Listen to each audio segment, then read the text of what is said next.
And I love being Detective Bill Houston because he's like he's a supervisor. May 2025. Malcolm Jamal Warner stepped into the uniform of Chief Inspector Bill Houston in the series Alert Missing Persons Unit. On set, he carried himself with that same solid presence, his signature deep, resonant voice filling the room, the image of a man who had long outgrown the boy we once knew as Theo Huxtable from The Cosby Show. What no one realized was that these scenes would be Warner's very last on screen. Just 2 months later, on July 20th, 2025, he would die suddenly in a drowning accident in Costa Rica. That shocking end transformed the role of Bill Houston into his final artistic will, a closing chapter to more than 4 decades of work sealed by tragedy. But what is even more haunting is that behind this last project lay strange details, little-known truths that turned the show into an unsolved mystery. Today, we're going to reveal what really happened in Malcolm Jamal Warner's final role. Malcolm Jamal Warner was born on August 18, 1970, in Jersey City, New Jersey, a rough industrial town where most black kids never even dreamed of Hollywood. But from the very start, Warner was different. While his friends were busy with basketball and video games, Malcolm would sit alone in his room reciting lines from old plays. At just 9 years old, his mother enrolled him in the Professional Children's School in New York, a training ground for child actors, whose graduates often went straight to Broadway or national television. What made Warner's journey even more remarkable was that he grew up with only his single mother, Pamela Warner, raising him. She was the one who pushed him into the arts, from small auditions to acting classes, even drilling him online readings at home. She planted the belief in him that he could break out of the limits placed on a black kid from New Jersey, at a time when television in the 70s and 80s was still filled with barriers. His friends teased him for being too grown up. While other 10-year-olds had comic books in their backpacks, Malcolm carried scripts and notebooks of dialogue. One teacher recalled how he once stood up in the middle of class and performed an entire scene from a TV drama with such intensity that the whole room went completely silent. That early maturity became his secret weapon. It made him stand out in the sea of child auditions across New York. And just a few years later, the boy who once carried scripts in his backpack walked onto a national soundstage, beginning the journey that would turn him into one of the biggest black stars of the 1980s. The fateful turning point. From Rudy to Theo and The Cosby Show. In the early 1980s, Malcolm Jamal Warner was just a teenager from New Jersey, with big dreams bouncing from one audition to another. He failed more than once, so many times in fact, that he even considered giving up on acting altogether. But then fate knocked on his door in a way no one could have predicted. In 1984, NBC was casting for a brand new sitcom called The Cosby Show. Warner was originally brought in to audition for the role of Rudy Huxtable, the youngest son of the Huxtable family. But once he stepped into the room, the producers immediately noticed he was far too tall, too mature for Rudy. So on the spot, they switched things up. They asked him to read for Theo Huxtable instead, the teenage son who was stubborn but lovable, the perfect foil for Bill Cosby's character. The result, Warner won over both the director and Bill Cosby himself in just a few minutes. Cosby later recalled Malcolm had this look, part innocence, part defiance. He was exactly the Theo I had imagined. And just like that, Warner, who nearly became the youngest kid, was cast as the eldest son, a twist of fate that would define his life. As for Rudy, the role went to a 5-year-old Keshia Knight Pulliam. That spontaneous casting switch created one of the most iconic sibling pairings in American television history. On September 20th, 1984, The Cosby Show premiered and instantly became a cultural earthquake. The series shot straight to the top of the Nielsen ratings, pulling in an average of over 30 million viewers per episode, an enormous number in the pre-internet television era. At its peak between 1986 and 1987, the show drew as many as 63 million viewers a week, making it the most successful sitcom of the 1980s. It wasn't just a cultural phenomenon, it was a money machine. NBC raked in billions in advertising revenue. By 1986, Warner, only 16 at the time, was earning $20,000 per episode, the equivalent of nearly $55,000 today. Over time, his paychecks grew even larger, cementing him as one of the wealthiest and most famous teenage actors in America. But behind all that glory, Warner had to grow up fast. The boy who once carried scripts in his backpack was now the ideal big brother to millions of American viewers. That kind of pressure was both a launch pad and a shadow that would follow him for the rest of his career. Breaking free from Theo Huxtable was never going to be easy. But instead of letting himself be trapped in that teen image, Malcolm Jamal Warner chose to expand his artistic horizons. That's when audiences discovered he wasn't just an actor, he was a true multi-hyphenate artist. Most people knew him as a sitcom star. But few realized Warner was also a gifted spoken word artist. In 2015, he shocked fans when he won a Grammy for Best Traditional R&B Performance with the track Jesus Children, a collaboration with Robert Glasper Experiment and Lala Hathaway. And here's the twist. Warner wasn't a singer. His contribution to the project was his spoken word, a poetic narration woven into the music. A performance through voice alone earned him a Grammy, proof that his talent went far beyond Hollywood's expectations. Outside of spoken word, Warner had a burning passion for jazz and funk. He formed his own band, Miles Long, a jazz-funk fusion group, where he sang lead vocals and played bass. He also published a collection of poetry and released a spoken word album, Self-Inflicted 2003, where he boldly explored themes of race, love, loneliness, and the pressures of fame from his teenage years. Critics began calling him a rhythm storyteller, an artist who blurred the lines between acting, music, and literature. From a sitcom kid to a full-spectrum artist, Warner proved himself far more versatile than the world expected. And yet, the brighter an artist shines, the louder the media noise usually becomes. But Malcolm Jamal Warner chose the opposite path. A star who once made tens of millions of Americans laugh and cry every week on The Cosby Show slowly faded from the spotlight. But that silence wasn't born of exhaustion or defeat. It was deliberate, layered with hidden battles, restless doubts, and a preparation for an ending no one ever saw coming. Mysteries and controversies. Behind the scenes. While most of his peers spent their careers chasing the spotlight, Malcolm Jamal Warner never seemed interested in playing that game. He rarely appeared on talk shows, stayed clear of scandal, and for years practically vanished from Hollywood's radar. To many American viewers, Theo Huxtable was frozen in time at age 18, while the grown-up Malcolm Jamal Warner became almost like a ghost. But behind the scenes, he was never invisible. Warner often spoke bluntly about the brutal realities of Hollywood.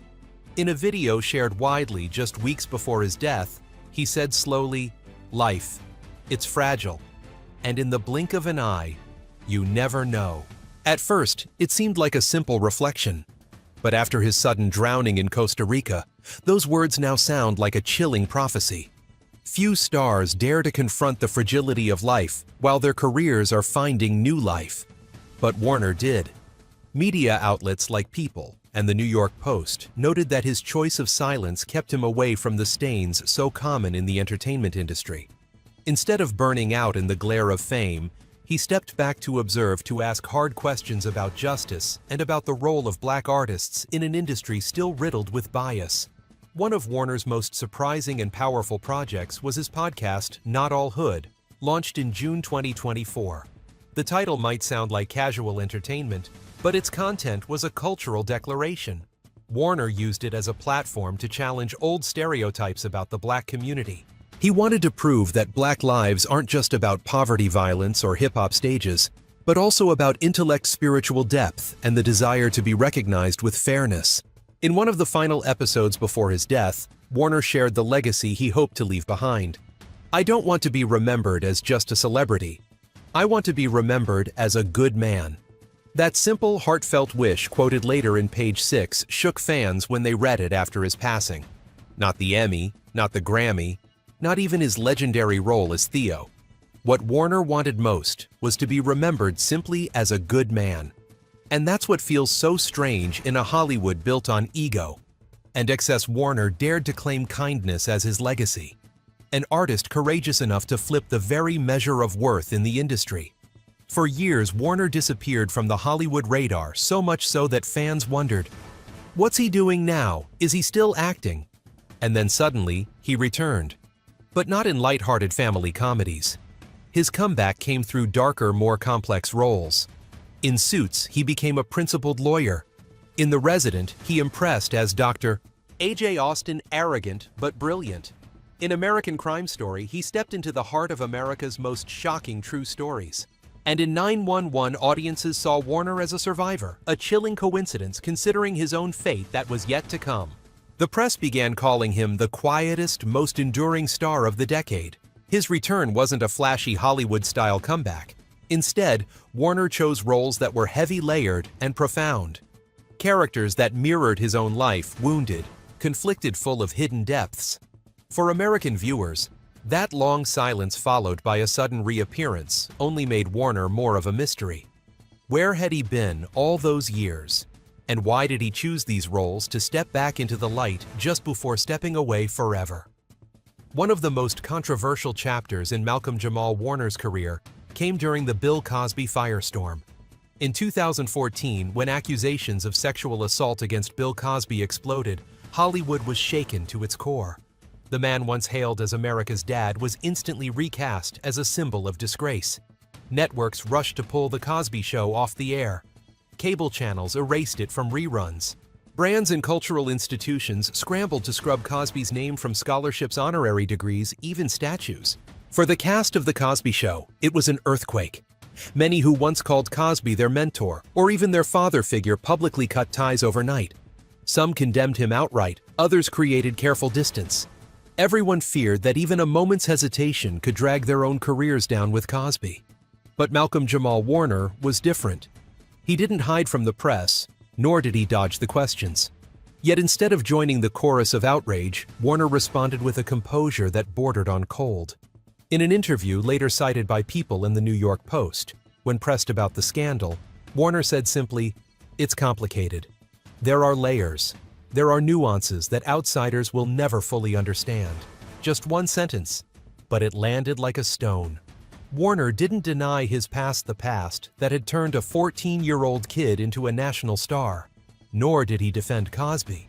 He understood that The Cosby Show was both a blessing and a burden. A blessing because it carved his place in television history. A burden because Cosby's scandal would forever cast a shadow over that legacy. While his colleagues scrambled to sever ties and protect their careers, Warner stood still in the eye of the storm. No shouting, no grandstanding, no self-justification. That quiet restraint left the American press both respectful and unsettled. On social media, questions piled up. Is he loyal to Cosby? To the bitter end? Does Warner know something he's not saying? Is this silence hiding a secret? To American audiences, his stance felt like a paradox. On one hand, it showed maturity and independence, a refusal to follow the mob. On the other, it left people uneasy, as though Warner was holding back something the world would never know. Warner became known for one principle above all: he refused to live off the past. Hollywood insiders offered Warner the easy route: a revival, a spin-off, another Cosby Show sequel, something safe like Fuller House or The Conners. It could have made him millions, but Warner refused. As the New York Post noted, he never wanted to be defined forever by the name Theo Huxtable. He preferred to take smaller, tougher, less popular roles than to cash in on nostalgia. The mystery wasn't just in Warner's silence, it was in how he stayed silent. He never denied Cosby's role in launching his career. But he never let Cosby's downfall consume his own legacy either. That cool, calculated composure, rejecting the easy path, answering in half light, half shadow, turned Malcolm Jamal Warner into one of Hollywood's most enigmatic figures of the 2020s. Was he a child star, a hidden artist, a cultural fighter, or simply a man exhausted by the spotlight? No one could ever say for sure. And that is exactly what made his final project, Alert Missing Persons Unit, feel legendary. It wasn't just another role.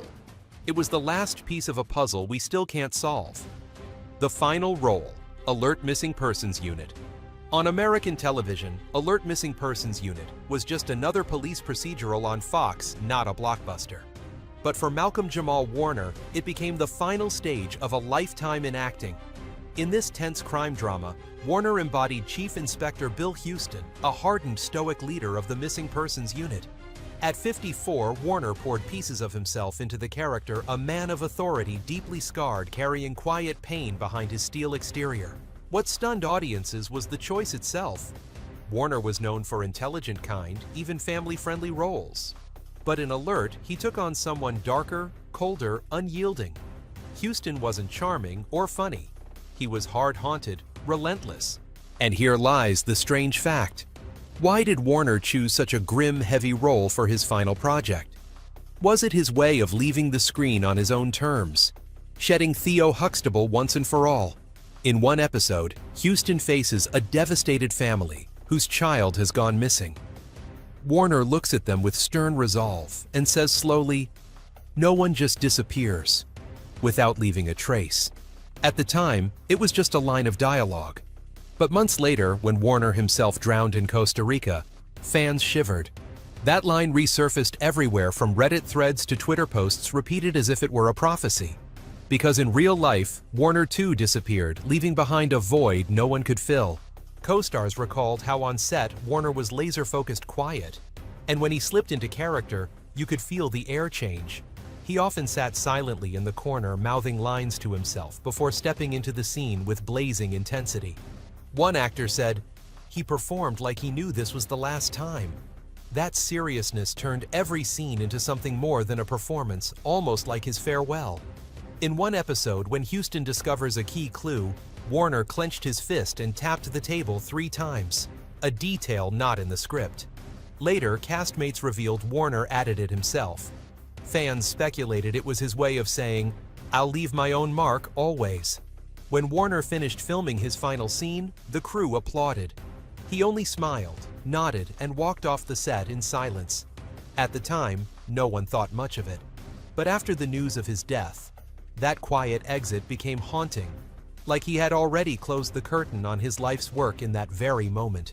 Choosing Alert didn't give him blockbuster fame, but it gave him something deeper, the chance to lock his legacy inside a role that was heavy, meaningful, and unmistakably his own. A choice that turned a modest TV series into an accidental legend. On July 20th, 2025, just over 2 months after wrapping filming, Malcolm Jamal Warner drowned in Costa Rica. That sudden death transformed Alert Missing Persons Unit from just another procedural into a cultural landmark. For American audiences, every time they see Bill Houston, now they don't just see a fictional cop. They see Malcolm Jamal Warner himself, the artist who disappeared, yet left one final trace through his art. Malcolm Jamal Warner could do it all: acting, directing, music, poetry. But for many years, he chose one role above all others: the role of silence. And it was that silence which made the backstage of his life seem so mysterious, so full of contradictions, and so endlessly intriguing to American audiences.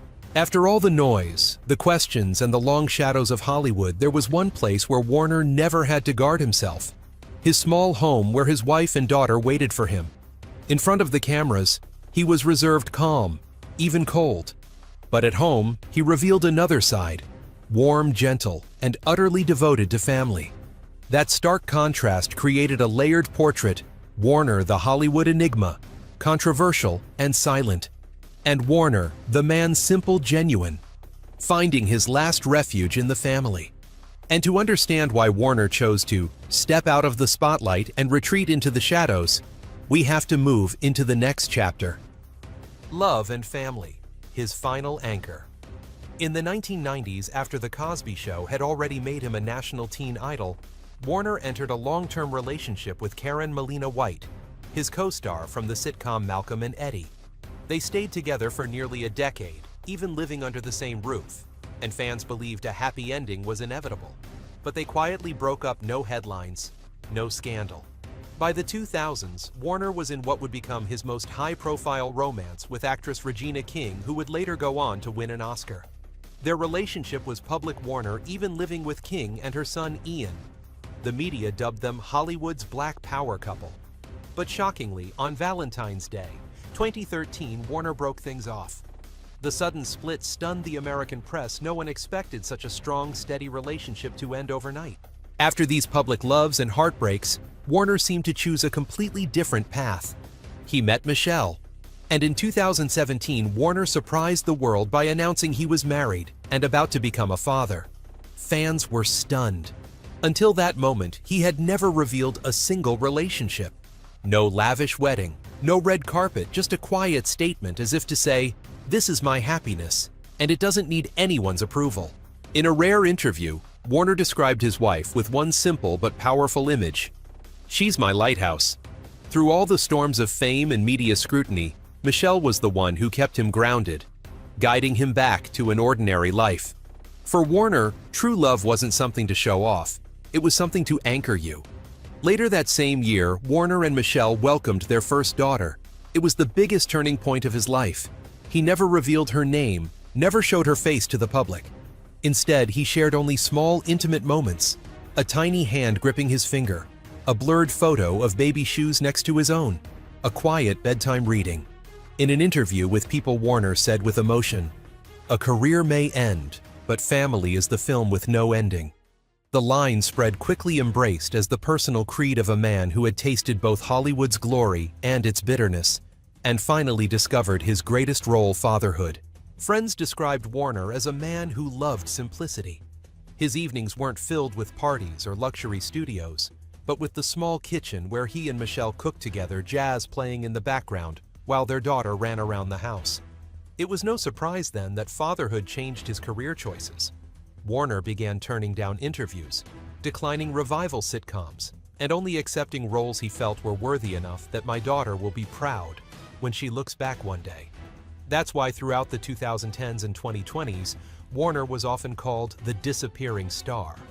But the truth is, he hadn't disappeared at all.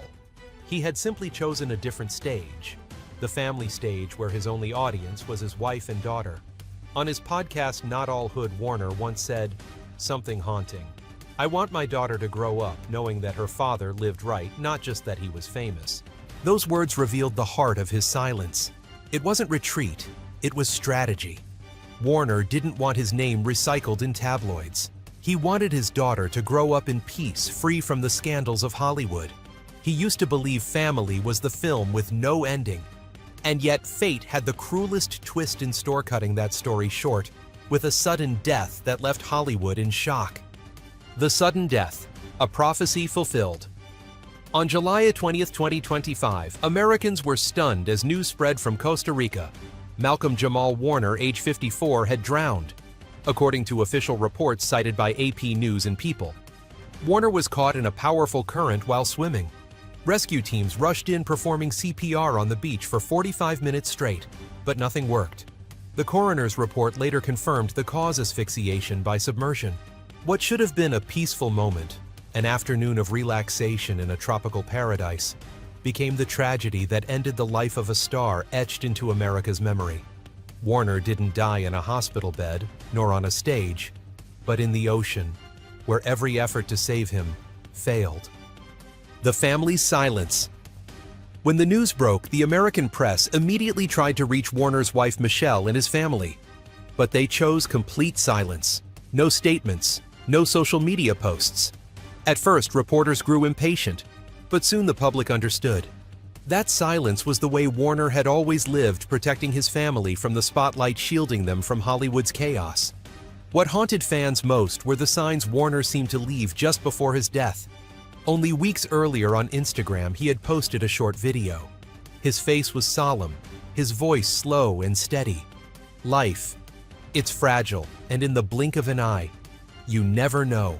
At first, fans thought it was just a reflection. But after July 20th, the clip went viral, shared millions of times. People took it as an unintentional farewell, a chilling premonition of the end. Even more haunting in his final series, Alert Missing Persons Unit, Warner's character, Chief Inspector Bill Houston, delivered a line that now feels prophetic: "No one just disappears without leaving a trace." That line has become his artistic last words. Warner vanished into the sea, but left behind an indelible trace, the legacy of a 40-year career.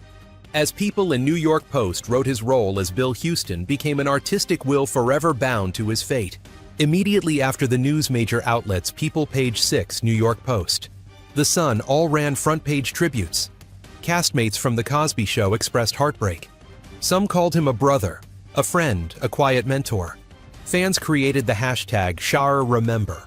Malcolm posting side-by-side images of young Theo Huxtable in 1984 and Bill Houston in 2025. The photos went viral, a perfect circle of his career from teen sitcom star to hardened TV detective. Though the cause of death was clear, many couldn't stop piecing together the eerie clues the line from Alert the Instagram video, the podcast reflections about life's fragility. To fans, it felt like a puzzle pointing to the inevitable. Warner left no suicide note, no formal goodbye. But to American audiences, his final words, his final performances, those were the farewell. A reminder that the spotlight can vanish in an instant, but the truest marks of an artist endure. Warner disappeared, but he did not vanish without a trace. Just as his last line said, "No one just disappears without leaving a trace." He left his mark on television history, on a generation's memories, and in the hearts of the family he protected until his final breath. Malcolm Jamal Warner was never Hollywood's loudest star, nor its most photographed on red carpets. But in death, America realized that for more than 40 years, he had quietly carved his place into the history of television and popular culture. Legacy and immortal legend.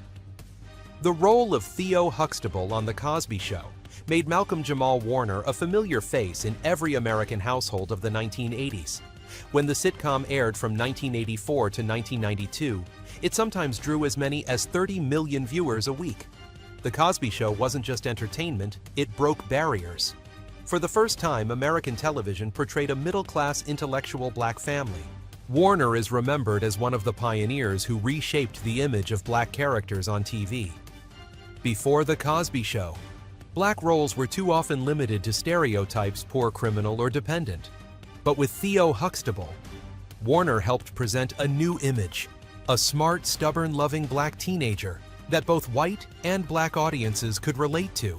Critics even called him America's kid brother. That legacy remains indelible. Warner opened the door for countless black characters who came after him. What set Warner apart was that after the spotlight of his teen years, he didn't lose himself to scandal or decline. He chose silence. He chose serious art. He chose a family. That quiet path became a legacy of its own, proof that a child star could grow up without being destroyed by fame. To many young black artists, Warner became a role model, proof that you don't need noise to go the distance, and you don't need explosions of fame to leave behind something of value. He was the rare kind of enduring artist Hollywood almost never gets. Warner's legacy wasn't just Theo Huxtable or even Bill Houston. It was in the way he lived, choosing family over fame, integrity over scandal, artistic diversity over typecasting. He paved the way for a new generation of black actors who saw in Warner an example of resilience and humanity. After his passing, the hashtag #Remember Malcolm spread across the internet. Thousands of fans shared memories of childhood evenings watching The Cosby Show. Thousands of young artists posted about how Warner had inspired them. That outpouring proved his impact. He didn't just leave behind a role, he left behind a community, a generation touched by his presence on screen. Malcolm Jamal Warner will not be remembered merely as Bill Cosby's son on TV. He will be remembered as a symbol who changed how America saw black families, as an artist who chose humanity over spectacle, and as a lasting reminder that no one truly disappears without leaving a trace. His legacy is not just in individual performances, but in the way he made Americans believe in a dream, that even a young black boy on television could become an immortal icon. If Malcolm Jamal Warner's story touched your heart, leave a like, share this video to spread his legacy further, and don't forget to subscribe for more untold stories of Hollywood legends.